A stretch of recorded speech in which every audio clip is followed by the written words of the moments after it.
अगर आपको लगता है कि पृथ्वी पर प्रलय और विनाश की वजह कोई खगोलीय पिंड हो सकता है जो पृथ्वी से टकराएगा और यहां पर प्रलय आ जाएगा, विनाश आ जाएगा, अगर आप ऐसा सोचते हैं तो अपनी सोच को बदल दीजिए, क्योंकि अंतरिक्ष में तमाम ऐसी घटनाएं मुमकिन हैं जिससे पृथ्वी पर प्रलय आ सकता है। ऐसी ही एक घटना को अभी हाल में देखा गया है जिसके कारण 45 करोड़ साल पहले पृथ्वी पर प्रलय आ चुका है, जीवन समाप्त हो चुका है। अगर ये घटना पृथ्वी के थोड़ा और पास हुई होती तो एक बार फिर वही सब कुछ दोहराया जा सकता था जो 45 करोड़ साल पहले पृथ्वी पर हुआ था, यानी पूरी तरह से जीवन खत्म हो जाता, सारे जीव जंतु खत्म हो जाते। तो आखिर वो कौन सी ऐसी वजह है, इसी के बारे में बात होगी इस वीडियो में, तो इस वीडियो को आखिर तक जरूर देखिएगा। नमस्कार, मैं हूं डॉक्टर सुरजीत सिंह और आप देख रहे हैं महना मिस्ट्री। तो दोस्तों, मैं जिस घटना की बात करने जा रहा हूं उसका सीधा सीधा संबंध ब्लैक होल और न्यूट्रॉन स्टार्स से है, क्योंकि यही दो ऐसी चीज हैं जिसके कारण ऐसी घटना होती है जो पृथ्वी पर प्रलय ला सकती है। तो क्या है ये घटना, ये तमाम चीजें मैं आपको बता रहा हूं इस वीडियो में। तो ये वीडियो अगर आपको अच्छा लगे तो इसको लाइक कीजिए, शेयर कीजिए, कमेंट कीजिए, साथ ही इस महना मिस्ट्री चैनल को सब्सक्राइब कीजिए और बेल आइकन को जरूर दबा दीजिए। जी हाँ दोस्तों, यही दो चीज है यानी ब्लैक होल और न्यूट्रॉन स्टार्स जो कि एक बड़ा विस्फोट करता है। ये दोनों ऐसा इलेक्ट्रोमैग्नेटिक विस्फोट करते हैं जो अगर पृथ्वी पर पहुंच गया तो ये यहाँ के ओजोन लेयर को भेदते हुए, चीरते हुए पृथ्वी से टकराएगा और ये पूरा पृथ्वी एक आग के गोले में तब्दील हो जाएगी।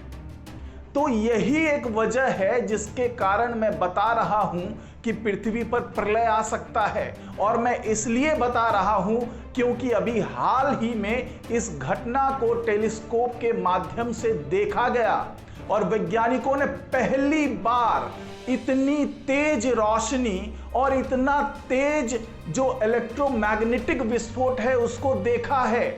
और वैज्ञानिक इस खगोलीय घटना को देखकर हैरान रह गए। उन्हें लगा कि कहीं पृथ्वी के पास में ही तो इस तरह की घटना नहीं हुई है। अगर ऐसा होता तो पृथ्वी पर प्रलय ही प्रलय आ सकता था। तो ये घटना क्या है और ये किस तरीके से नुकसान पहुंचा सकता है पृथ्वी को, आइए इसके बारे में जानते हैं। आपको बता दें कि अभी तक के मानव इतिहास में इतनी तेज रोशनी पहले कभी नहीं देखी गई थी, जिसको 9 अक्टूबर को देखा गया है। और ये रोशनी थी गामा रे बर्स्ट यानी गामा रे विस्फोट। पहले वैज्ञानिक इसको एक्सरे समझ रहे थे, लेकिन जब इसकी जांच पड़ताल की गई, इसका विश्लेषण किया गया तो पता चला कि ये बहुत ही खतरनाक गामा रे बर्स्ट है और उसी की रोशनी टेलीस्कोप में दिखाई दी है। आपको बता दें कि ये गामा रे बर्स्ट तब होता है जब कोई विशालकाय तारा ब्लैक होल में गिरता है, और ब्लैक होल में गिरने से पहले ये बहुत बड़ा विस्फोट करता है। यानी न्यूट्रॉन स्टार के रूप में जाने जाने वाले अल्ट्रा डेंस तारकीय अवशेष यानी अल्ट्रा डेंस स्टेलर रिमेनेंट्स जो है वो जब आपस में टकराते हैं तब ये रोशनी पैदा होती है। ये विस्फोट कितना शक्तिशाली होता है अगर मैं आपको बताऊं, और अगर इसकी तुलना मैं सूरज से करूं तो इसके परिणाम को देखकर आप भी सहम जाएंगे, आप भी हैरान हो जाएंगे, क्योंकि इस विस्फोट से इतनी ऊर्जा निकलती है जितनी अपना सूरज 10 अरब साल में निकालेगा, यानी एक साथ इतनी ऊर्जा निकलती है। और वैज्ञानिकों ने जो बताया उसके मुताबिक इस गामा रे बर्स्ट में 18 टेरा इलेक्ट्रॉन वोल्ट की ऊर्जा निकली। इस गामा रे बर्स्ट का पावर कितना था, ये कितना शक्तिशाली विस्फोट था इसकी पुष्टि करने के लिए वैज्ञानिक लगातार उन आंकड़ों का विश्लेषण कर रहे हैं जो उन्हें टेलीस्कोप के माध्यम से मिला था। इन आंकड़ों का विश्लेषण करने के बाद ही वो ठोस तरीके से किसी नतीजे पर पहुंच पाएंगे कि क्या ये वाकई उतना ही शक्तिशाली विस्फोट था जितना कि अंदाजा लगाया जा रहा है। पहले तो वैज्ञानिकों को यह लगा था कि ये आसपास ही कहीं पर यह विस्फोट हुआ है और ये एक्सरे है, इसीलिए इतना ज्यादा प्रकाशवान दिख रहा है, इतना ज्यादा शक्तिशाली दिख रहा है। लेकिन जब आंकड़ों का विश्लेषण किया वैज्ञानिकों ने तो पता चला कि ये गामा रे बर्स्ट जो है वो 2 अरब 40 करोड़ लाइट ईयर दूर हुआ था। यानी कि पृथ्वी से इतनी ज्यादा दूरी पर भी जब गामा रे बर्स्ट हुआ तो जो हमें दिखा वो हैरान करने वाला था। तो जरा सोचिए कि अगर हमारे पृथ्वी के आसपास या कुछ हंड्रेड्स लाइट ईयर्स के परिधि में हुआ होता तो क्या होता, क्योंकि जो वैज्ञानिकों ने बताया उसके मुताबिक अगर ये पृथ्वी के आसपास होता तो भयानक तबाही आती, महाविनाश होता और ये ओजोन लेयर को भेद कर पृथ्वी तक पहुंच जाता और बड़ी प्रलय आ सकती थी। और जैसा कि मैंने आपको बताया कि 45 करोड़ साल पहले ऐसी ही एक फ्लैश ने धरती पर तबाही मचाई थी जिसकी वजह से ऑर्डोविशियन विनाश हुआ था, यानी ऑर्डोविशियन एक्सटिंक्शन।